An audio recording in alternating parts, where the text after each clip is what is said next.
আমাদের মতন পরিশ্রম করে ওরা কামাই করে দেখুক কেমন লাগে।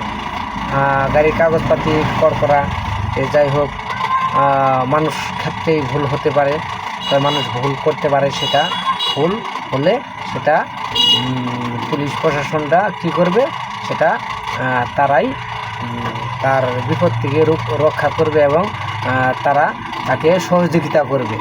সেই সহযোগিতা না করে আজকে আমাকে ৬,০০০ টাকার মামলা দিছে এসআই, যমুনা থানার এসআই পুলিশ।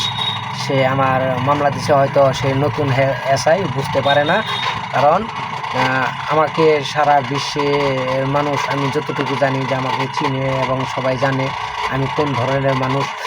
দেখেন, একবার বিবেচনা করে দেখেন, এই পৃথিবীতে মানুষ বলতে সবাই, আবার অমানুষ বলতেও অনেক আছে, সবাই আছে।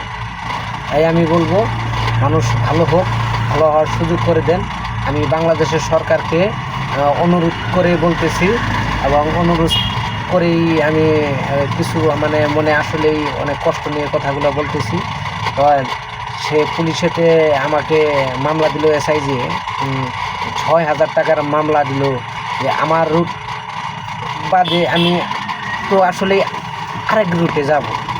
তো আরেক রুটে যাব, সামনে দেখলাম একদম খোলাসা দিয়ে মোড়া রাস্তা, ক্লিয়ার। সেই হিসাবে ওইখানে একটা কাঁটা ছিল, সে কাঁটা দিয়ে আমি গাড়ি, এই যমুনা ওইখানে ওই কাঁটা দিয়ে আমি গাড়ি ঘোরাইতে নিয়েছি। তে গাড়িটা একটু কাঠে কম, সেক্ষেত্রে আগে একটু ব্যাগ দিয়ে গাড়িটা ঘোরাইতে নিয়েছি। তে এসআই গাড়ি নিয়ে আসছে, আসার সাথে সাথে আমাকে বলার পরে আমি গাড়িটা টান দিয়ে গাড়ি ঘুরে সাইড করে ওখানে রেখে নেমে আসছি। আসলে পরে সে আমার নামে মামলা দায়ী করবে, মামলা দিবে। তা আমি অনেকবার তাকে রিকোয়েস্ট করেছি যে স্যার আসলে ভুল হয়ে গেছে, আমাকে এবার সেবা অনেক কথা বলেছি, কিন্তু তবু সে আমাকে ছাড়ে নাই। সে আমার নামে মামলা দিয়েছে এবং ৬,০০০ টাকা। এটা কি ওর বাপের ঘরের টাকা? সরকারি চাকরি করে তাই কি? এই বেটা, তুই একজন মানুষ, আমি একজন মানুষ, তুই কি, তুই জানোয়ার? আমি জানোয়ার? আল্লাহ বলেছে একটা মানুষ বিপদে পড়লে তাকে সহযোগিতা করতে, তাকে বিপদে ফালানোর জন্য না। তাই পুলিশ প্রশাসন এই দুনিয়ায় হয়েছে এবং আছে তারা জনগণের রক্ষা করার জন্য। আর জনগণের গোয়া দিয়ে যদি বাস ঠেলে, তাহলে তাকে আইন বলে না, তাকে পুলিশ বলে না, তাহলে হলো শত্রু, দেশের একজন শত্রু। তাই আমি ছোট্ট করে একটা কথা বলবো, যমুনা থানার এসআই এর ৬,০০০ টাকার আমার মামলা দিছে। এই মামলা যদি ডিসমিস যদি না করতে পারে, তাহলে এই এসআর বিরুদ্ধে কিন্তু মামলা হয়ে যাবে। আমি কিন্তু সরাসরি বলতেছি, আমি সরাসরি কিন্তু মামলা করে দেব। আর এটা আমি সরকারকেই অনুরোধ করব যে এত দূর যদি না যায়, যাতে সরকার এটার ব্যবস্থা নেয় আর এই এসআইকে যাতে শিক্ষা করে দেয়। এসআই সে একজন পুলিশ, আমার মনে হয় সে নতুন হয়তো পুলিশের চাকরি নিছে, হয়তো নতুনভাবে পুলিশের চাকরি করে, সে আমাকে হয়তো পুরাভাবে চিনতে পারে না। এই আজকে আমি লাইসেন্স, আমার কাগজপাতি সব কিছু আমি নিয়ে চলবো, আজকে আমার একটা দুর্ঘটনা হতে পারে, আমার জিনিসগুলো হারিয়ে যেতে পারে, আমি কি করব? আমি থানা জুড়ে ধরে পারবো? আমার কাগজপাতি নিয়ে তারপরে টাকা পয়সা ঘুষ দিব, এইটা লাগবে, এইটা লাগবে, সেটা লাগবে। এটা কি ওদের বাপের ঘরের টাকা যে আমি সেই টাকা দিয়ে আমি আইন প্রশাসন খুঁজবো, যে আইন প্রশাসনের কাছে দিব, তারা আমার বিপদ থেকে রক্ষা করবে? সেগুলা আমি করেছি, সেগুলো আমার সব কিছুই আছে, আমি সব কিছু আমার বাড়িতে রেখেছি, যাতে আমার কোনো আপদ বিপদ হলে আমার খোঁজ তারা পাবে। তাহলে তারা তো সে বিষয়ে তো আমাকে মামলা দিতে পারে না। আমি জিটি করব, করব, সেটা করব, ওইটা করব। আমি জিটি করে রেখেছি, আমি নিজের নামে জিটি করে রেখেছি, যাতে আমার সামনে কোনো আপদ বিপদ, কোনো সমস্যা ক্ষেত্রে যদি কোনো কিছু হয়, সেই হিসাবে আমি সব কিছু করে রেখেছি। তাই আমি চাই না, তো আসলে এই কথা অনেক লং হয়ে গেল। তাই আমি সরকারকে আমি পুষ্টভাবে আমি বলতেছি যে এটার 3 দিনের ভিতরে আমি এটার বিশ্লেষণ চাই। আর যদি না করা হয় এই এসআর বিরুদ্ধে, তাহলে এটা বড় ধরনের কলঙ্কিনী ঘটে যাবে এই পুলিশের ব্যাপারে, আমি বলে দিচ্ছি। তাই আমি বাংলাদেশ সরকারকে আমি বলছি, আর আপনারা সবাই ভিডিওটি কেউ ইপসেস না করে সবাই দেখবেন, সবাইকে দেখার সুযোগ করে দিবেন।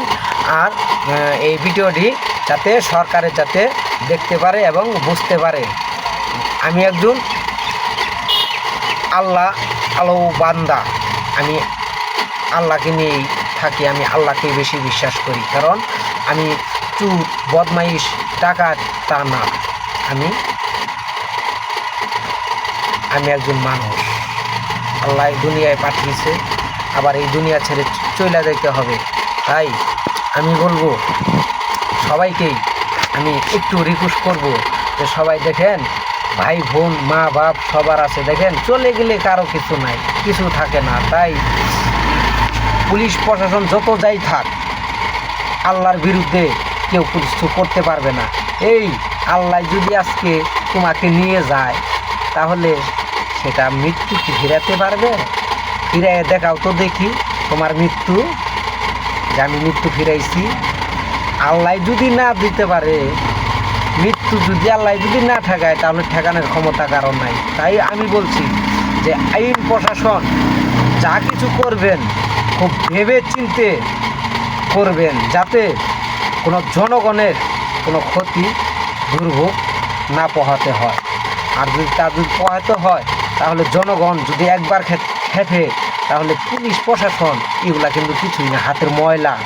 কিন্তু আমি একটা কথাই বলতেছি যে দেশের সরকার যাতে অল্পতে ভালো হয় এবং সরকারে জানি এটার ব্যবস্থা নেয়, আর এটার যাতে এই মামলা যাতে না হয়। আমার গাড়ি হলো 84-95 গাড়ি, টাঙ্গাইলের গাড়ি। তো সে গাড়ি যমুনা থানায় ওইখানে সে আমাকে ব্যারিকেড দিছে। ভুল মানুষের ভুল মানুষের হতে পারে, তাই বলে মানুষকে মামলায় জড়াতে পারে না। সে বলতে পারে যে একবার করছো, এটা আর কখনো করো না, এদিক দিয়ে না যেয়ে ঘুরে যেও, যেহেতু তোমাদের জন্য স্পেশাল কাঠা আছে, ওই কাঠা দিয়ে ঘুরে তারপরে যাবে, যাতে তোমাদেরও কারো যাতে সমস্যা না হয়। সেক্ষেত্রে তাই সে বোঝাতে পারে।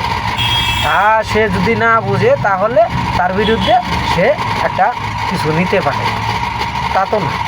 তা না করে সে সরাসরি আমাকে আরও পুলিশের কাছে হস্তান্তর করে সে আমার মামলা লেখাইলো, মামলা লিখলো, এই লিখে দিছে, মানে থানায় বসে মানে 6,000 টাকার মামলা লিখলো। ওর মাথায় কোনো জ্ঞান আছে এখনকার পুলিশ? হ্যাঁ, আরে মাথায় কোনো সেন্স আছে এখনকার পুলিশে? এগুলা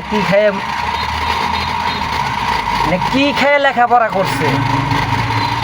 আমার মনে হয় ভালো কিছু খায় না। আর ওদের মাথায় ওই রকম কোনো জ্ঞান নাই। একটা অশিক্ষিতর মাথায় যে জ্ঞান, যে বুদ্ধি অর্জন করতে পারে, একটা পুলিশ প্রশাসনের মাথায় সে জ্ঞানহীন ছাড়া তার কোনো জ্ঞানই নাই।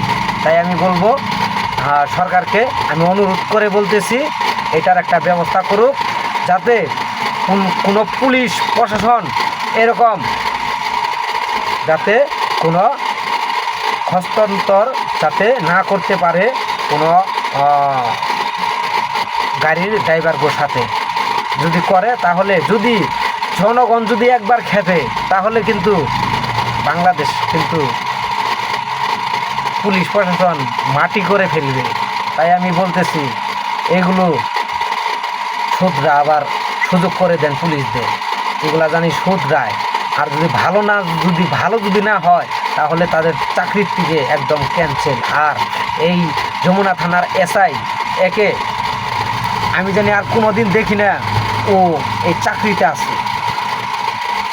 বাংলাদেশ থেকে একদম ওর নাম দস্তখত একদম কাটা, কারণ ওই চাকরি কোনো দিন আর করতে পারবে না। কারণ তাকে আমি অনেকবার রিকোয়েস্ট করছি, সে শুনে নাই। এই খোদার কাছে যদি মানুষ ভুল করেও ফেলে, খোদার কাছে তওবা করলে সে মাফ করে দেয়। একবার দুইবার তিনবার সে মাফ করে দেয়, সে হাজারবারও মাফ করবে, কারণ এই দুনিয়ায় সেই পাঠিয়ে দিয়েছে এবং ক্ষমার যোগ্য সেই করবে। তাহলে তোমরা কিছু না, তোমরাও আমাদের মতন মানুষ, তোমরা পুলিশ প্রশাসন তোমাদের বানানো হয়েছে যাতে মানুষের সেফটির জন্য, মানুষকে তোমরা কি করবা, ভালোভাবে রাখবা, তাদের ভালো করবা, সেজন্যই আইন করা হয়েছে তোমাদের ঘুষ খাওয়ার জন্য না, সুদ খাওয়ার জন্য না। তোমরা তো নিয়া ঘুষ সুদ ব্যক্তি খাও, হ্যাঁ? তোমরা কোন ধরনের পুলিশ? এই পুলিশ প্রশাসন, এখনও সময় আছে, শুধরাও, ভালো হও। আর যদি তা না হতে পারো তাহলে তোমাদের নামে বিশাল কঠিন বিচার হবে। এবং যেমন শেখ হাসিনাকে দেখো কিভাবে খালি মারা হয়নি, তাকে বিদায় করে দিয়েছে এবং আল্লাহ তাকে বাঁচিয়ে রেখেছে, তাকে হায়াত দান করেছে এবং সবাই তার জন্য দোয়া করেছে। সেইভাবেই সে বেঁচে আছে, আল্লাহ বাঁচায় রাখছে। আবার হয়তো একদিন এই বাংলাদেশে আসবে এবং সেই সরকার হবে, আশা করি, আশাবাদী। কারণ বাংলাদেশে থাকাকালীনে অনেক ভালো চলছে, আমরা চাই যে আরও ভালো চলবে, এটাই আল্লাহর কাছে অনেক দাবি। আশা করি এখন বর্তমান বাংলাদেশের পরিস্থিতি ভালো না, অবস্থা ভালো না। বাংলাদেশে সুদ ঘুষে ভর্তি এবং মানুষ গাঁজা মদ হিরোইন অনেক কিছু খায়, হ্যাঁ, এগুলা আমাদের চোখের মাথায় আমরা দেখি। কিন্তু হ্যাঁ, সিগারেট বিড়ি এগুলা খেতে পারে, এগুলা শতকরা 100 জনের মধ্যে তার 95 জনই খায়। এটা খাওয়া বাধা কেউ দিতে পারবে না এবং বাধা দিলেও কাজ হবে না এটার জন্য। এটা খাবে, এটা কামাই করে খাবে, চুরি ডাকাতি করে খাবে না। তাই বিষয় হলো যে আমি আর বেশি কথা বলবো না, অনেক ভিডিওটি অনেক লং হয়ে গেল, সে সবাই দেখবেন, সবাইকে দেখার সুযোগ করে দিবেন। আর এই এসআইকে যদি এই যমুনা থানায় না, এই এসআইকে যদি চাকরিতে কোনো জায়গায়, বাংলাদেশের কোনো জায়গায় যদি রাখা হয় তাহলে সরকারের বিরুদ্ধেও মামলা হবে। আসসালামু আলাইকুম। ভুল বেদবি হলে ক্ষমার দৃষ্টিকে দেখে ক্ষমা করে দিবেন।